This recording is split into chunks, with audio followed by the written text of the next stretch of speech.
Perkenalkan, nama saya Nadila Yolanda Buruginting, NIM 61932100007, kelas Sikor B 2019. Dalam video ini saya akan menjelaskan materi kesehatan olahraga tentang wanita dan olahraga.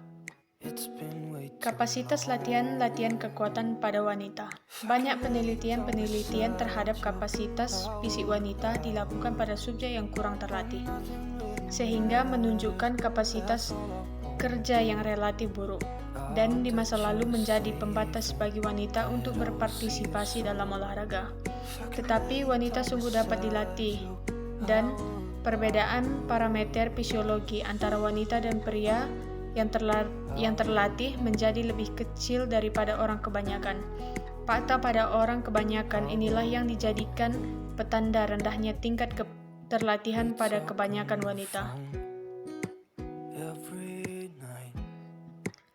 Latihan kekuatan yang terpimpin dan sistematik merupakan kegiatan yang menyehatkan dan menggembirakan bagi anak-anak wanita. Karena di balik latihan itu tersimpan potensi untuk meningkatkan densitas tulang sehingga merupakan pencegahan osteoporosis di kemudian hari. Di samping itu, dengan latihan kekuatan yang sistematik, wanita dapat meningkatkan diameter serabut otot dan massa total ototnya, tetapi tidak dapat menyamai apa yang dicapai pria, oleh karena kadar testosteronnya yang relatif lebih rendah. Pada awalnya, peningkatan kekuatan otot dapat terjadi tanpa meningkatkan ukuran otot, dan hal ini disebabkan oleh karena membaiknya pengerahan satuan neuromuskular sebagai hasil pelatihan. Kandung lemak pada umumnya lebih tinggi pada wanita, tidak menghasilkan perbaikan olah daya atau metabolisme. Lemak pada event olahraga daya tahan, misalnya maraton, sebagaimana yang dahulu diyakini. Lemak tubuh yang tinggi pada wanita menjadi hambatan bagi kegiatan fisik yang bersifat weight bearing atau berat badan. Tetapi hal itu meningkatkan daya apung pada renang dan menjadi faktor keunggulan penampilan perenang-perenang jarak ultra jauh wanita.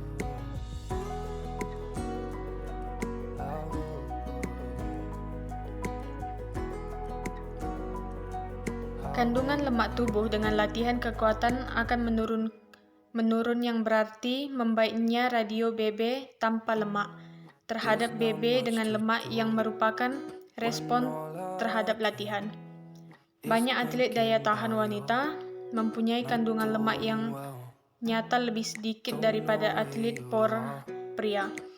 Untuk wanita, hasil yang diharapkan dengan latihan kekuatan adalah menghasilkan tubuh yang lebih ramping dan lebih sehat, yang akan membuatnya menjadi lebih tahan terhadap cedera olahraga. Yang kedua, kebugaran aerobik pada wanita. Kemampuan mengangkut dan menggunakan oksigen lebih ditentukan oleh pelatih dan potensi biologi atau bakat daripada oleh gender.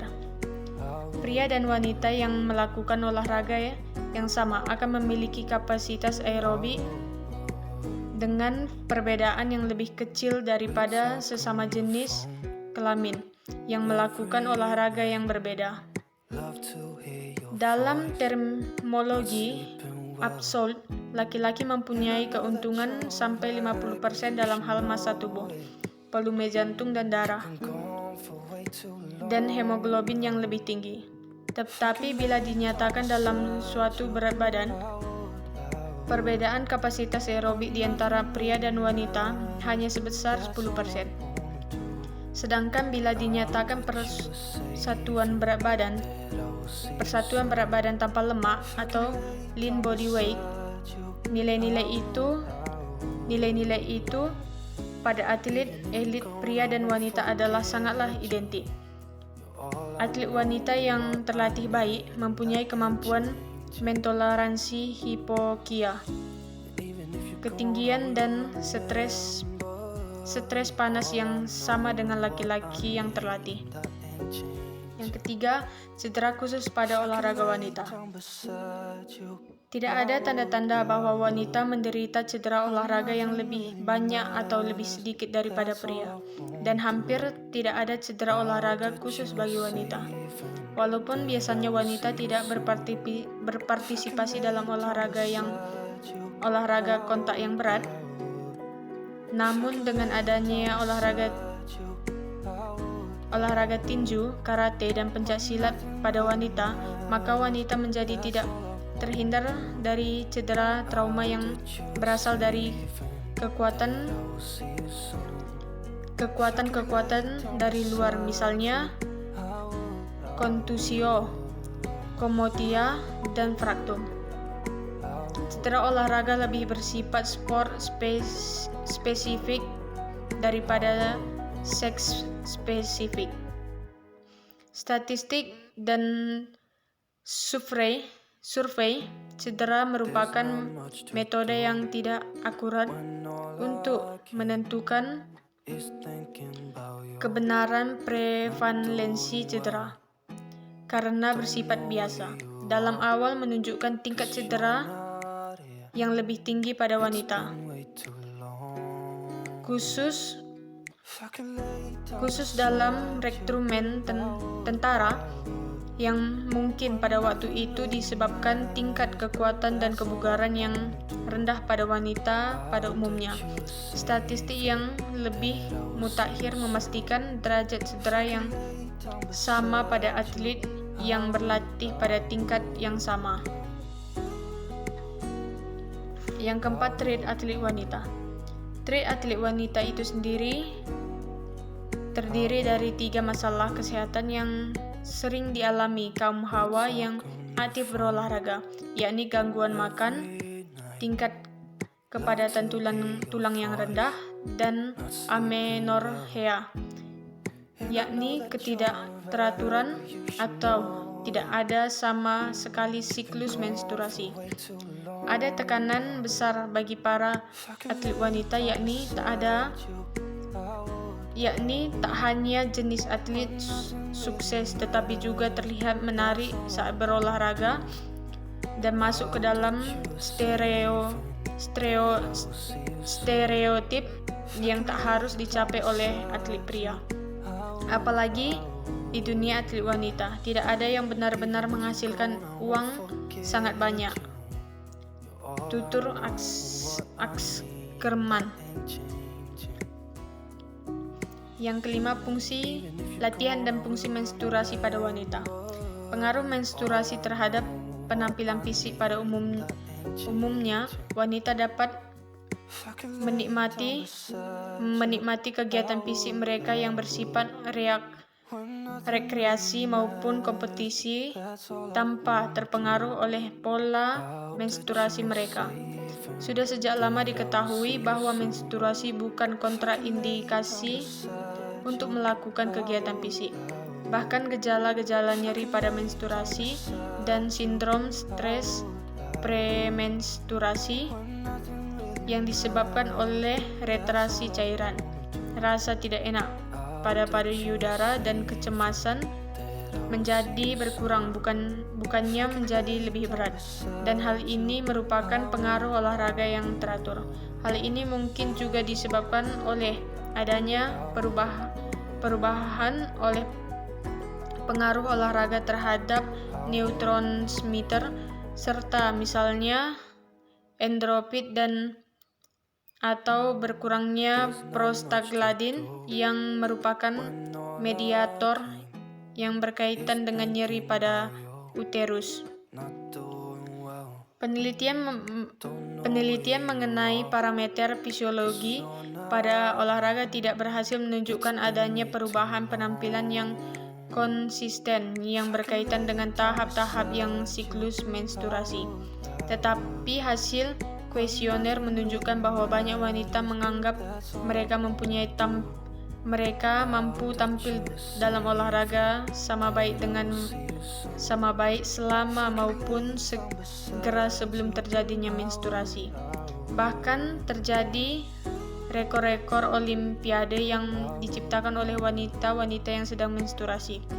Tidak ada indikasi medis yang mengemukakan bahwa wanita harus menghentikan aktivitas fisik selama menstruasi.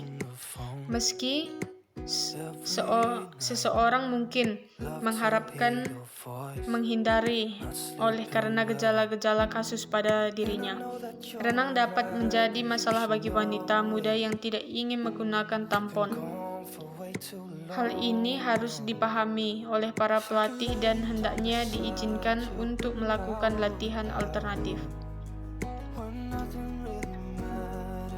Dysmenorrhea dapat diobati secara efektif dengan obat anti-inflamasi non-steroid oleh karena pengaruh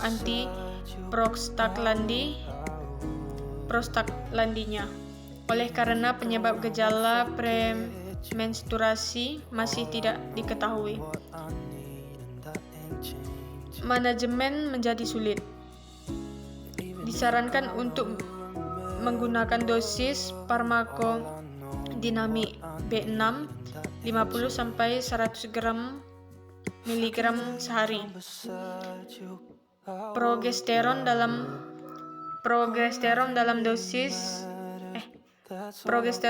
bentuk pesari dan dopamine agonis.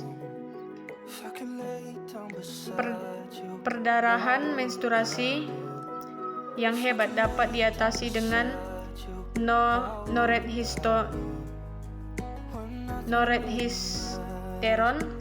15 mg sehari atau dengan menggunakan pil kontrasepsi secara teratur, yang juga akan meminimalkan dysmenorrhea saat datangnya menstruasi dapat diatur dengan menggunakan tablet kontrasepsi oral agar menjadi sesuai dengan saat kompetisi. Hal ini dilakukan dengan perpanjangan pemakaian tablet hormon aktif. Dengan demikian, menghindari masa 7 hari tanpa pengaturan hormon yang akan menginduksi perdarahan, terjadinya menstruasi. Tetapi pendarahan tetap dapat terjadi, terutama pada terapi siklus pertama atau kedua. Alternatif lain ialah dengan memperpendek siklus dengan menghentikan obat secara dini dan mulai pemberian tablet lengkap selama 4 minggu untuk menimbulkan menstruasi selama kompetisi. Sekian hasil presentasi saya. Jika ada kesalahan kata, mohon maaf. Terima kasih.